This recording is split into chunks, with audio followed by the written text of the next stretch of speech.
sa pagpapatuloy ng impeachment proceedings ng House Justice Committee laban kay Vice President Sara Duterte, sentro ng ikatlong pagdinig ang yaman at ari-arian ng ikalawang Pangulo. Kaugnay ito sa mga alegasyon sa kanya tungkol sa unexplained wealth, hindi pa man siya nanunungkulan bilang vice-presidente ng bansa, gayunman maging vice president pa lang siya ng Davao. Si Criza Lopez para sa balita.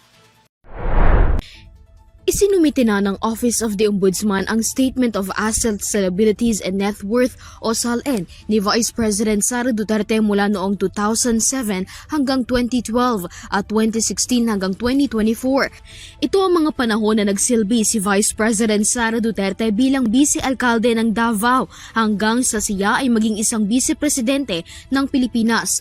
Batay sa SALN ni Sara Duterte, nakadeklara ang lahat ng net worth niya at ng kanyang asawa mula noong 2007 hanggang 2012 at 2016 hanggang 2024. Gayon din, nakadeklara ang hawak na pera at nasa bangko ni Duterte mula noong 2007 hanggang 2012 at 2016 hanggang 2018 sa mga sumunod na taon.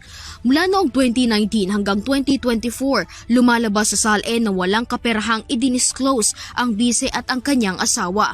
Ngunit umabot sa 88,512,370.22 ang net worth ni Sara Duterte at ng kanyang asawa na si Atty. Maneses Carpio. Ayon kay Atty. Ronel U. Benaventura, Executive Director ng Anti-Money Laundering Council o AMLAC, mayroong umanong mga kaduda-dudang transaksyon ang dalawa. Yes, there are suspicious transactions and covert transactions found in our system, database, or record. Does that satisfy the Honorable Bureau? Batay sa updated report ng AMLAC, mayroong 330 na covered transaction report at mayroong 17 suspicious transaction reports si Duterte sa kanyang bank account. Umabot sa mahigit 3.7 billion pesos ang mga pumasok at lumabas na halaga sa bangko ng bise. Habang sa kanyang asawa na si Carpio, mayroong 317 na CTRs at 60 na kahina-hinalang transaksyon, habang mahigit sa 2.99 billion pesos ang pera na lumabas at pumasok sa bangko. Bukod pa rito, mayroong 791 million na undetermined inflow and outflow transaction sa dalawa. Paliwanag ni Benaventura, may batayan at pag-aaral ang AMLAC para ikonsiderang kaduda-duda ang isang transaksyon.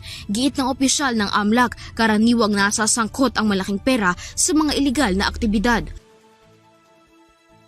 Una-una po is kapag itong transaction na to ay may kinalaman sa mga predicate crimes o yung mga krimen na nakasaad sa AMLA. Pwede po ba nating himayin, Madam Chair, ano po ba ang sinasabing predicate crime? Magbigay po tayo ng halimbawa.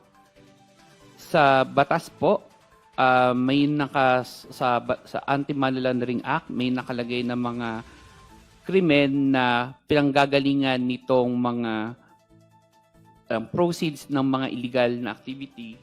At ilan po sa mga predicate crimes na meron tayo ay bribery, corruption, fraud, drugs, kidnapping for ransom, plunder, robbery, extortion. Dagdag pa ni Benaventura, nakatitiyak sila sa mga transaksyon na isinumite ng bangko sa AMLAC dahil mismong mga bangko ang nagre-report ito sa tanggapan. Sa mga panahon kasi na walang idineklarang kaperahan sa bangko si Sara Duterte, lumalabas sa summary report ng AMLAC na mayroong malalaking pera ang lumalabas at pumapasok sa mga bangko ni Duterte.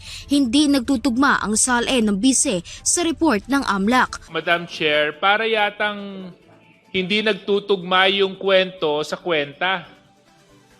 Dahil sa SALN kanina na binabanggit po ng ating kasamahan na si Congressman Terry Redon, may mga sinabi na wala na may cash on hand, kaso lang base sa pasok at labas ng pera, mas malaki po yung nai-report ng AMLAC at ng mga bangko sa AMLAC kaysa sa dun sa lumalabas sa SALN.